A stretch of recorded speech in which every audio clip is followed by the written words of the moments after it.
राहु और केतु को छाया ग्रह कहा गया है, मायावी ग्रह कहा गया है। और अभी आने वाले समय में मई के महीने में 18 मई को इन दोनों ही ग्रहों का राशि परिवर्तन होगा। इनके राशि परिवर्तन का प्रभाव किस तरह से मेष राशि के लोगों को प्रभावित करने वाला है, इसके बारे में हम यहाँ विस्तार से जानने वाले हैं। देखिए, राहु और केतु, इनको मायावी क्यों कहा गया, इनको रहस्यमयी ग्रह कहा गया है। पहली बात तो ये रहस्यमयी है। एक तो इनका अस्तित्व नहीं, यानी कि जो नवग्रह होते हैं उनमें अगर आप देखें तो राहु और केतु जो इनको प्लेनेट कहा ही नहीं गया, क्योंकि इनको आप देख ही नहीं सकते। ये तो छाया ग्रह हैं, ये तो शैडो प्लेनेट हैं, लेकिन हमारे जीवन पर बहुत अधिक प्रभाव देते हैं, क्योंकि इनकी महादशाएं भी आती हैं, इनकी दशाएं भी आती हैं, इनकी अंतरदशा होती है। तो इनकी महादशा हमारे जीवन में भी बहुत अधिक प्रभाव डालती है। और अभी की अगर हम बात करें, अब कलयुग की बात करें, तो यहाँ राहु का और केतु दोनों का ही बड़ा बोलबाला है। अब ऐसे में राहु का भी जो गोचर होगा 18 मई को और केतु का जो गोचर होगा, ये किस तरह से आपको प्रभावित करेगा, चलिए जानते हैं। जय माता दी दोस्तों, आप सभी का स्वागत है हमारे YouTube चैनल अमृता एस्ट्रो में। और इस वीडियो में मैं बात कर रही हूं ऐसे दो ग्रहों के बारे में जो बेहद प्रभावशाली ग्रह हैं और बेहद प्रभावशाली आपको प्रभाव भी देने वाले हैं। तो आगे बढ़ने से पहले एक छोटा सा ही निवेदन है मेरा कि चैनल पर पहली बार आए हैं तो चैनल को सब्सक्राइब जरूर कर लें, और कुंडली दिखाना चाहते हैं तो स्क्रीन पर नंबर मिल जाएगा या डिस्क्रिप्शन में आपको नंबर मिल जाएगा। तो देखिए, राहु क्या है।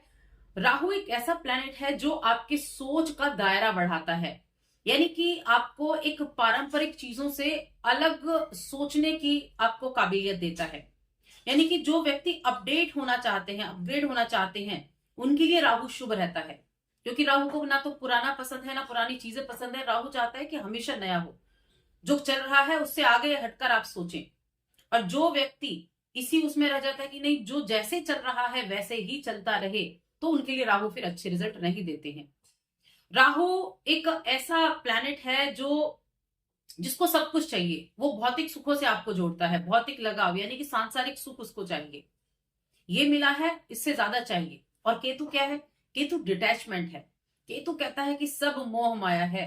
केतु आंतरिक ज्ञान है, ये केतु की परिभाषा है। ये भौतिक जीवन जो होता है उससे अलगाव दिखाएगा, और राहु क्या करेगा, भौतिक जीवन की तरफ लेकर जाएगा।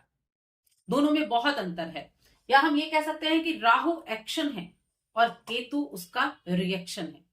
ये आप इस चीज को कह सकते हैं। अब इनका गोचर होगा, अभी तक तो राहु थे मीन राशि में और अब आ रहे हैं कुंभ राशि में, जो शनि की राशि है। और एक तरह से जो शनि के छाया ग्रह राहु कहे गए हैं, इसलिए ये जो राशि है कुंभ राशि, ये राहु के लिए बड़ी अच्छी राशि होती है। एक तरह से अपने घर में आ रहे हैं। केतु सूर्य के घर में आ रहे हैं, और सूर्य क्या है, आत्मविश्वास के कारक है, नेतृत्व के कारण है, कारक है। जहां सूर्य आ रहे हैं तो सूर्य के यहाँ आने से आध्यात्मिकता बढ़ेगी, भौतिक जीवन से अलगाव जरूर होगा, लेकिन अलग अलग तरह के परिणाम अलग अलग भाव में देखने को मिलते हैं। मेष राशि के लिए राहु 11वें घर में आ रहे हैं, जिसको हम विश फुलफिलमेंट का भाव कहते हैं, यानी कि इच्छाओं की प्राप्ति का भाव कहते हैं, लाभ का कहते हैं, लोभ का कहते हैं, बड़े भाई बहनों का भी है, नेबर्स का है, रिलेटिव्स का है। और केतु कहाँ आ रहे हैं, पंचम घर में। पंचम घर क्या है, शिक्षा का है, प्रेम का है, शेयर मार्केट का भी है, मति का है, जिसको कहते हैं ना मति मारी गई है या बड़ा बुद्धिमान है, तो ये मति का भाव है।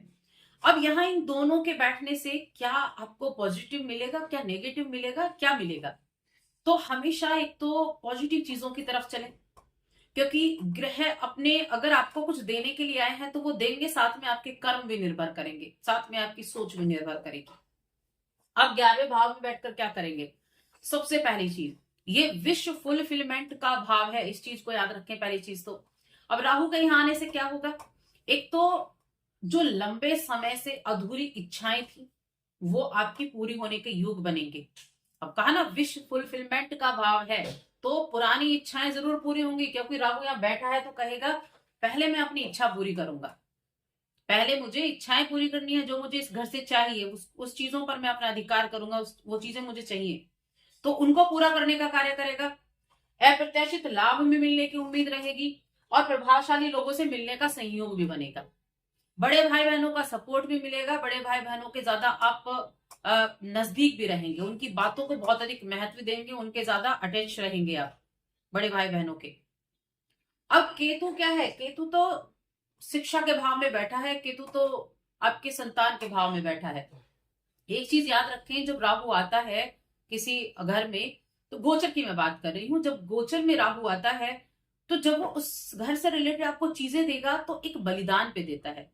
क्योंकि राहु की खासियत है कि वो उस घर से जुड़ी हुई सब जो चीजें देगा ना, उन्हीं के द्वारा आपको दुख भी देगा। तो अब यहाँ चीजें क्या रहेंगी, बड़े भाई बहन हो आपके हो गए, उनके आप इतने ज्यादा उनके क्लोज हो जाएं या उनसे उनकी बातों को बहुत अधिक महत्व देने लगे कि आपकी संतान इस चीज से परेशान हो जाए कि हमें तो कोई कुछ समझ ही नहीं रहा है, या हमारी तो बात ही नहीं होती है, या हम पे ज्यादा प्रेशर डाल रहे हैं। इस तरह से डिटैचमेंट हो जाएगा, किससे, बच्चों से, संतान से। क्योंकि केतु बैठे हैं तो ये दोनों आपस में मिलकर काम करेंगे। राहु अकेले फल नहीं देता, केतु अकेले फल नहीं देता। तो क्या होगा कि यहाँ एक्शन होगा और यहाँ रिएक्शन होगा। केतु ने एक्शन लिया, आपको जोड़ा अपनों से, और रिएक्शन कहाँ गया, केतु के पास गया, बच्चों से थोड़ा अलगाव हो गया। बच्चे बहुत ज्यादा आपसे दूरी बनाए हुए हैं, क्योंकि केतु क्या करेगा, डिटैच करेगा। तो इसलिए इस चीज को हमेशा याद रखें। अगर ये चीजें आपके जीवन में चलेंगी तो आपको ध्यान रखना होगा, ठीक है। अब देखिए 11वें घर में जब राहु आता है तो ये चीजें तो होंगी, साथ में आपके रिलेटिव्स के साथ भी आपको जोड़ेगा। एक चीज और है कि ये मित्र का भाव भी कहा गया है, फ्रेंड सर्कल का भाव भी कहा गया है। लेकिन जब राहु 11th में होता है, देखिए 11th में राहु अच्छा माना जाता है, क्योंकि ये उन इच्छाओं को पूरा करने के लिए आता है जो आपके मन में इच्छाएं चल रही हैं। जिन इच्छाओं को आप प्राप्त करना चाहते हैं उनको फुलफिल करने आता है, लेकिन साथ में उनसे ही आपको परेशानी होती है। तो एक चीज हमेशा याद रखें कि कोई भी आप कार्य कर रहे हैं तो उसके लिए सामने वाले को प्रेशराइज ना करें, थोड़ा सा ध्यान रखना होगा, क्योंकि केतु तो अपना काम करेगा लेकिन आपको ध्यान रखना होगा। सावधानी रखेंगे तो बेहद अच्छा रहेगा। अब बहुत अच्छे लोगों से मिलने के अवसर भी रहेंगे, नए रिश्ते बनने के योग हैं, नए रिश्तों में बहुत सतर्कता आपको बरतनी होगी। एक होता है ना कि फ्रेंड सर्कल का भाव है, बड़े लोगों से मेल मुलाकात होगी, नए दोस्त भी बनेंगे, नए रिश्ते भी बनेंगे, लेकिन उनसे सतर्कता आपको रखनी होगी। जल्दबाजी में किसी के ऊपर विश्वास आपको नहीं करना है, गलत फहमियां उत्पन्न हो जाएंगी। तो इन चीजों का तो खास तौर से आपको ध्यान रखना होगा। और केतु के यहाँ जाने से थोड़ा सा प्रेम में भी दिक्कत हो सकती है, गलत फहमी हो गई, आपसे विचार नहीं मिले, एक दूसरे से डिटैचमेंट होना शुरू हो गया, तो केतु का प्रभाव भी वहां रहेगा। तो प्रेम संबंध में ऐसा ध्यान रखें कि चीजें जो है वो बिखरे नहीं, एक दूसरे को बहुत अधिक बातों को महत्व देना आप शुरू करें, इस चीज का भी ध्यान रखना होगा। अब ये शिक्षा का भाव भी है, तो बच्चों को अपनी पढ़ाई में ध्यान लगाने में कमी हो सकती है, यानी एकाग्रता की कमी हो जाएगी। मन अलग अलग तरह की चीजों में रहेगा, मन उचाट रहेगा कि नहीं पढ़ने से कुछ नहीं होगा, नंबर तो फिर भी इतने ही आने हैं। मन में ये सोच लिया, और सोच लिया तो फिर उसको पूरा करने के लिए बड़ा दिक्कत हो जाएगी। तो मन को एकाग्र करना है, उपाय जरूर करने हैं, उपाय बहुत हितकर साबित होंगे। साथ में ये भी डिपेंड करेगा कि आपकी जो जन्म पत्रिका है वहां राहु और केतु की कंडीशन क्या है, वहां वो किस भाव में बैठे हुए हैं, वहां शुभ स्थिति में है या अशुभ स्थिति में है, ये भी देखना होगा। तो इस समय ये चीजें थोड़ी रह सकती है प्रेम जीवन के मामले में, शिक्षा के मामले में, संतान के मामले में। और केतु देखिए कुछ ऐसी चीजें भी करेगा कि ऐसी चीजों की तरफ आपका रुझान बढ़ाएगा, कुछ गहन अध्ययन, कुछ ऐसी चीजें, प्राचीन विद्या, गूढ़ विद्या। तो कहीं ना कहीं त्रिकोण भाव जुड़ा है मेष राशि से, त्रिकोण भाव जुड़ता है तो राशि पर बहुत अधिक प्रभाव पड़ता है। ऑकल्ट की तरफ जा सकते हैं, या फिर आप किसी तरह के मेडिटेशन की तरफ जा सकते हैं, आध्यात्मिकता की तरफ जा सकते हैं। तो ऐसी चीजों से भी आपका जुड़ाव यहाँ होता हुआ दिखाई देगा। आध्यात्मिक समझ बढ़ना ये भी आपके लिए रहेगी, जहां केतु आपको अच्छे रिजल्ट भी देगा तो राहु आपको डिटैच भी करने का काम करेगा। तो यहाँ दोनों ही तरीके की चीजें आपके जीवन में चलने वाली हैं। रिश्तों को अच्छा रखने के लिए खुलकर बातचीत करने का जरूर सोचें, ध्यान रखें इस चीज का। देखिए राहु की दृष्टि की हम बात करते हैं, 1 2 3 4 5 तीसरे घर पर जा रही है, तो यात्राएं भी होंगी। ये यात्राएं आपके कामकाज के हिसाब से काफी होने वाली हैं। यात्राओं से जुड़ा हुआ लाभ आपको मिलेगा, कम्युनिकेशन से जुड़ा लाभ मिलेगा। जो जातक कम्युनिकेशन के फील्ड से जुड़े हुए हैं ना, उनके लिए बहुत अच्छे रिजल्ट मैं कह सकती हूँ अच्छे मिलने वाले हैं। देखिए राहु क्या है, राहु आपको आईटी फील्ड का मास्टर है, राहु कोडिंग का मास्टर है। राहु नए सॉफ्टवेयर बनना, नए एप्लीकेशंस बनना, टेक्निक का कारक है राहु। जो भी अपडेटिंग चल रहा है ना, नई सोच पैदा करना, नई समझ पैदा करना, जो इन्वेंशन होते हैं ना, इन्वेंशन करना, वो राहु की है। क्योंकि जब आप एक दायरे से बाहर निकलते हैं तब कुछ नया कर पाते हैं। वो कौन देता है? वो राहु देता है। क्योंकि उसको बाउंडेशन नहीं है, उसको तो चाहिए जो चाहिए, तो नया जो करने की हिम्मत रखते हैं, एक जोश रहता है, पराक्रम आपके अंदर रहेगा। आपके अंदर जो एफर्ट आपको करने हैं वो आप करेंगे। हर अपनी जो आपकी जो विशेष है ना, उनको फुलफिल करने के लिए आप जो बन सकेगा वो करेंगे।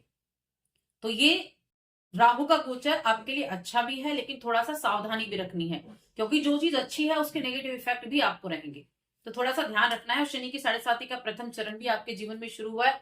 12वें घर में गए हैं तो खर्चे भी होने वाले हैं, तो थोड़ा सा ध्यान रखना है। उपाय भी आपको करने हैं। अब इसकी दृष्टि सब पंचम पर जा रही है, तो ऐसा नहीं, मैंने जो बताया शिक्षा पर आपका यहाँ बच्चों का मन कम लगेगा, लेकिन एक चीज और हो सकती है यहाँ पर कि संतान से रिलेटेड चीजें बहुत अच्छी भी हो सकती हैं। ऐसी भी स्थिति बन सकती है। और जो दृष्टि जा रही है सप्तम पर जा रही है, तो जीवन साथी के साथ थोड़ा सा ध्यान रखें। एक गलतफहमी ना बनने दें, एक अपने बीच में किसी तीसरे को ना आने दें। अपनी बातों को हमेशा एक दूसरे के साथ बातें करके रहें, यानी भावनाओं की कद्र करना सीखें, तब आप रिश्तों को अच्छा रख पाते हैं। उपाय की अगर मैं बात करूं कि क्या उपाय आप कर सकते हैं, तो देखिए, एक तो शनि की 7.5 भी चल रही है, तो एक तो शनि मंत्र का जप करना आपके लिए अच्छा रहेगा, और राहु के मंत्र का भी जप कर सकते हैं। लेकिन सबसे अच्छा उपाय यहाँ है भगवान शिव की उपासना करना। भगवान शिव की प्रतिदिन उपासना करें, शिवलिंग पर अर्घ्य दें, काले तिल आप शिवलिंग पर चढ़ा सकते हैं। ये बहुत अच्छा है, क्योंकि जब भगवान शिव की उपासना करते हैं तो कहीं ना कहीं हर एक दोष से मुक्ति मिलती है। शनि के 7.5 में भी आपको प्रभाव उसका देखने को मिलेगा, और राहु के यहाँ आने से भी आपको शिव की आराधना करने से ठीक अच्छा रिजल्ट मिलेगा। शनिवार को हनुमान चालीसा का पाठ करना शुरू करें, और महीने में एक बार बजरंग बाण का पाठ भी आप कर लें। बस ये उपाय करें तो आपको उसके रिजल्ट अच्छे देखने को जरूर मिलेंगे। बाकी मैं एक बार फिर ये कहूंगी कि डरने की आवश्यकता नहीं है। कर्मों पर विश्वास और थोड़ी सावधानी आपको रखने की आवश्यकता है, और उपाय जरूर करें। तो बस आज की इस वीडियो में इतना ही। वीडियो कैसी लगी हमें कमेंट करके जरूर बताएं। जय माता दी।